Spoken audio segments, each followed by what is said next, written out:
तो फरिश्ते मुत्तकी लोगों को जन्नत की तरफ लेकर जाएंगे। किसकी तरफ लेकर जाएंगे? जन्नत की तरफ। और अकेले नहीं, कुरान में जुमरा का लफ्ज़ है, जुमरा, और अरबी में जुमरा कहते हैं ग्रुप, टोलियों की सूरत, ग्रुप की सूरत।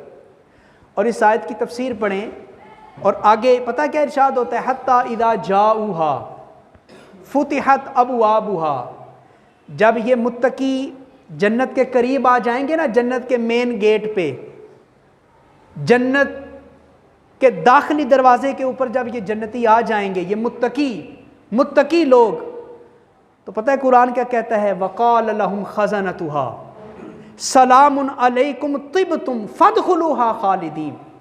जब ये मुत्तकी क़यामत के दिन जन्नत के दरवाजे के पास पहुंच जाएंगे तो फरिश्ते कहेंगे कि ए मुत्तकियों, ए जन्नतियों, तुम्हें मुबारक हो, हम फरिश्ते होकर अल्लाह की तरफ से तुम्हारे ऊपर सलामती नाज़िल कर रहे हैं, तुम्हें सलाम दे रहे हैं। और सिर्फ सलाम ही नहीं, खालिदीन, जन्नत में दाखिल हो जाओ।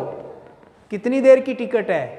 15 दिन की टिकट है जन्नत की, 1 हफ्ते की टिकट है, 1 महीने की टिकट है? फरमाया नहीं, खालिदीन, तुम्हें मुबारक हो, अल्लाह ने तुम्हें जन्नत में दाखिला अता किया है, तो महदूद मुद्दत के लिए नहीं, अल्लाह ने तुम्हें हमेशा के लिए जन्नत अता फरमा दी है, हमेशा के लिए जन्नत।